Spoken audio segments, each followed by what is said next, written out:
ladies and gentlemen, and welcome to this, as you can tell by the title, I say it every time, don't I, as you can tell by the title. As you can tell by the title, these are going to be my raw thoughts from last night. I was going to watch the show live, I was so tired yesterday, and to be honest, I've got to admit, I do actually prefer watching the show the next day on YouTube or something. Do you know why? Well, it's the lack of adverts. If you can find, all you need to do is type in the date, Wwe Raw, the date and full show, and 9 times out of 10 you can find the full show, and what that lovely person who's uploaded it has done is cut out every advert break. So the show's only an hour and a half long to start, which is good.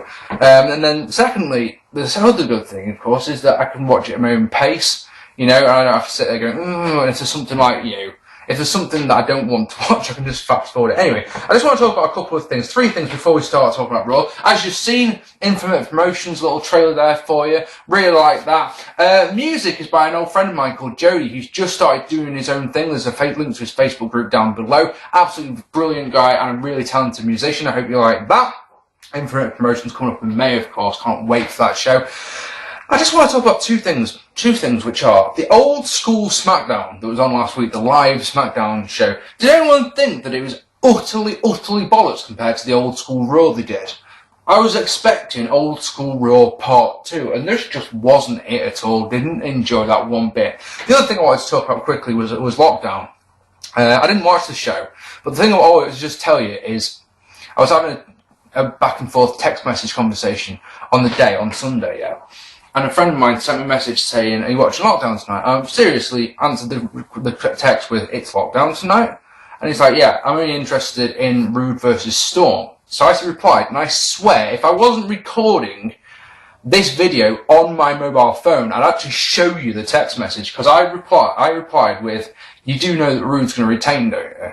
And he's like, no, not a chance. It's been built up perfectly. It's perfect time for Storm to win the championship again. And so I said, yes, of course. You're using logic there, boss. TNA logic dictates that Rude retains. And lo and behold, that's exactly what happened. That's funny. Anyway, let's talk about Raw, which is live from London. Second show I've seen this year, which is from London. And both times, because the other was an Impact apron, both times the crowd have been shit hot. Actually, it's 3 times, isn't it? Because 2 times are in London. Anyway, the crowd was just shit hot every single time. Great crowd there tonight, or last night, depending on how you're looking at it. So, opening contest was Punk versus Henry, which is a good match. I enjoyed this one far more than I was expecting to. Like I was, I mean, even though they had a good match 2 weeks ago on Raw, I still wasn't expecting much from this, if you can believe that. Henry doesn't even get an entrance, which is funny. Decent length, it goes 14 minutes, excluding the advert breaks. Crowd were hot, like I say. Punk did this lovely, rail running bulldog, a Jeff Hardy style, which I really liked. Crowd chanted yes every time Punk made a strike, and anywhere a kick or a punch, anything. Earlier in the match, Mark Henry put up a chair in one of the corners, and later on in the match he charged at Punk, missed, ate that, and then Punk hit a diving elbow off the top with the chair. 1, 2, 3. Good match. 14 minutes, 10 seconds. Yeah, no problems with that one whatsoever. I think it should have been the main event, personally, over the Cena World Tensai match, but whatever. And then Jericho appeared on the Tron and did the same thing where he's done, 2 weeks running now, ran him down, being a drunk, said he saw Punk going into a pub, and Punk said that he went in there to enjoy some fish and chips, which gets the fish and chips chant. British fans, you are wonderful. This segment dragged, in my opinion, way too long, and I know I'm probably in a little bit of a minority in this one, because I'm sure a lot of people are loving this. I truly don't care about the alcohol element of this storyline one bit. It does nothing for me. We've already got the match, don't know what that means. Jericho announces it on this segment. There's a Chicago Street Fight Extreme rematch, and just drags. Don't need it. R-Truth, it does a thing in the back where he's dressed up as Sherlock Holmes and he's talking to a wall, which is lovely. He says he's going to recruit, he can find a job for Teddy Long, which is nice. Santino defeated Otunga in 2 minutes. The only good thing about this is that it's a cheap pop sort of thing, cheap heat sort of thing, as Santino comes out wearing an Arsenal shirt and goes through loads of football shirts, Liverpool, Man City, Man United, which gets a massive boo. And then, of course, he finally pulls off and he's got an England shirt, so everyone was happy. It was cheap, but it was good. Literally nothing to this match whatsoever.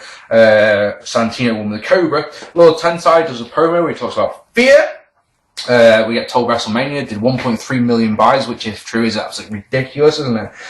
Brock Lesnar promo, video package sort of thing, absolutely superb. Really, really enjoyed this. Brock's promo, I was worried about Brock. I was really hoping that they'd give him a manager of some sort, Paul Heyman being the obvious choice. Because I don't think Brock's that brilliant on the microphone, but in this, he was very good. They showed pictures of his amateur wrestling, they showed pictures of his UFC fights. Yeah, I really enjoyed this. I really enjoyed it. And he said piss and shit, which was brilliant as well. You're really stepping it up a level, and I like that.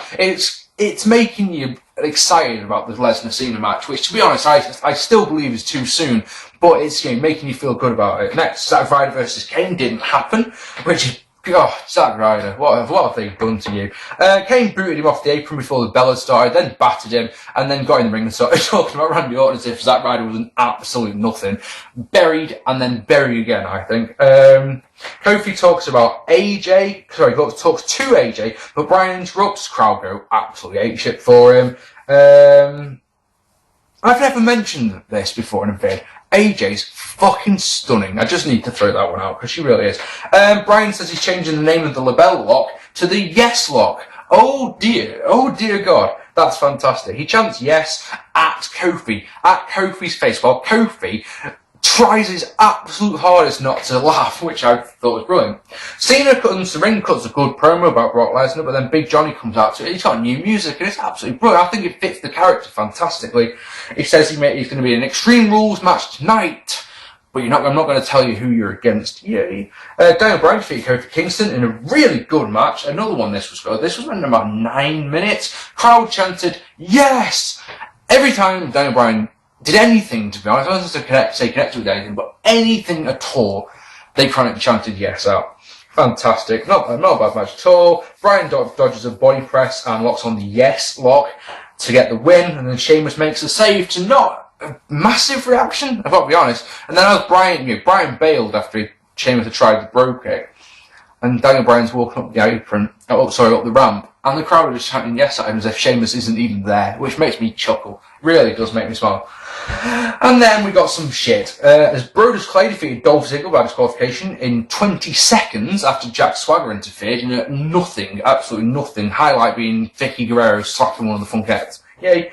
And then Big Slow and Great Khali defeated Epico and Primo in a 2-minute match, which just screamed at me, my God, we love burying our tag team champions. Oh yes. Making our tag team champions look inferior once again. And then the main event, John Cena he lost. John Cena lost to his mystery opponent, which turned out to be Lord Tentai in an Extreme Rules match. It wasn't really extreme, they used the steps. That's extreme these days apparently. But yeah, this wasn't a bad match. John Cena actually looked concerned when Tentai was announced. That was good. Otunga interfered, Ace and AA. But then Green Mist, which we could use from now on, we could use the Cena destroying Green Mist of Doom, couldn't we? Let me know if you'd like me to start saying that, because it'd be funny, wouldn't it? And Baldo Bomb get the win! Not a bad match. Not a bad match at all. I mean, it wasn't great, but it was alright. So you have 3 good matches, right? But then a whole bunch of crap there was 3 other matches that were just utterly useless. So, I mean, it wasn't the greatest Raw, it wasn't the worst. It was, it was alright, it was a good watch, is what I'll say. And that's it, to be honest. Brock Lesnar's promo was my favourite part, and then the opening match. So, that was Raw, if you would like to switch off now. You won't find me complaining, because I'm going to talk about some British wrestling, and then I'm going to show you a British match! Oh, yes. This weekend, there's 3 shows. If you're not in the northwest of England, I'm sure this won't matter to you, but I am, and it matters to me. So we've got 3 big shows this weekend up here in the northwest. On Saturday night, my old friends at PCW are putting on a fantastic event, which is a charity show for a little boy called Callum. Callum suffers from some rare brain disorder, and he needs to go to America to have an operation. He needs £10,000 to do this. It's a very expensive procedure, and all the travel over there and all that. PCW are putting on a show, a charity show. Every penny they make will be going towards Callum. This is absolutely fantastic. Me and PCW, we have a checkered history nowadays, don't we? But this, I support them 100%. They're doing an absolutely incredible thing. If you're in Preston on Saturday night, get your ass to that show and you'll have a good time, I guarantee it. Speaking of good times, Futureshock Wrestling is this Sunday. at the Guildhall in Stockport, featuring Jack Gallagher versus Mikey Whiplash is going to be your main event. Jack Gallagher and Mikey Whiplash had a match at Futureshock 54, which was absolutely freaking brilliant. It was a wrestling classic, in my opinion. So to see these two in the main event again, that should be absolutely fantastic. Dave Rain teamed up with Mark Massett and the Blackpool Blondes to take on Sparks, Zach Gibson, and Notorious B.A.D., which is Sean Daniels, and Sam Bailey. God, I had a proper brain freeze then.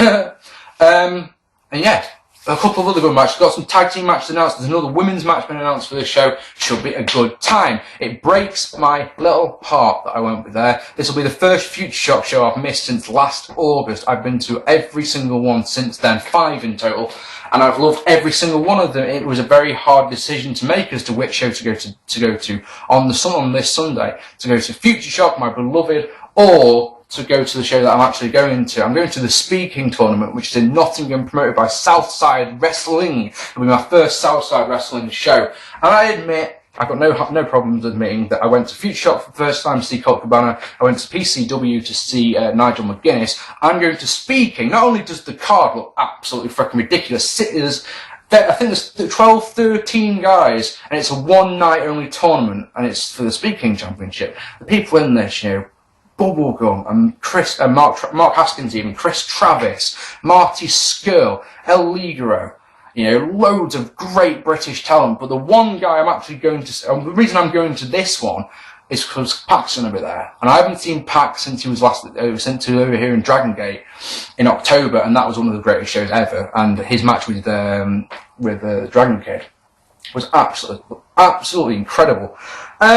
So yeah, that's where I'm going to be. If you're in the Nottingham area, Nottingham, don't say Nottingham, Mark, it makes you sound like a child. Nottingham, make sure you pronounce the G. Nottingham on Sunday. Show starts at 3 o'clock. Tickets are only like £9.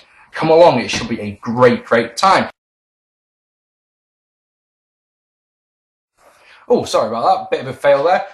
Yeah, so next we're going to have a match, okay? Last week we had a 4-way match, didn't we? And it was a ladder match, and it was extreme, and there was some good bumps in it, and all that jazz. Tonight we're going to take it down just a little bit. This match was from this Saturday just gone, if you can believe that. This is going to be Dale Daniels versus Louis Ripper Paradise. I'm sorry, I've got to look over here. My writing is so awful. I've got it on my laptop here. And this is from K&A Promotions, and this is a nice little match. I'd love to know your opinions on this. I'm going to keep supporting BritWres as much as I can, because I fucking love it. These have been my raw thoughts. I'll be back soon. I might do a review of the Speedking tournament. I might not. I don't know. My next video will be up soon. If you haven't already, hit that subscribe button. Tell people about this channel, because of course we have a lot of mix-up this month about the channels and all that jazz. Love to know your opinions down here. Tell me what you thought of Raw. I'm Mark P, and I will be back very soon. Take it easy, guys. Bye-bye. Thanks for watching. Enjoy the match.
Right.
Gonna kick his ass for doing this.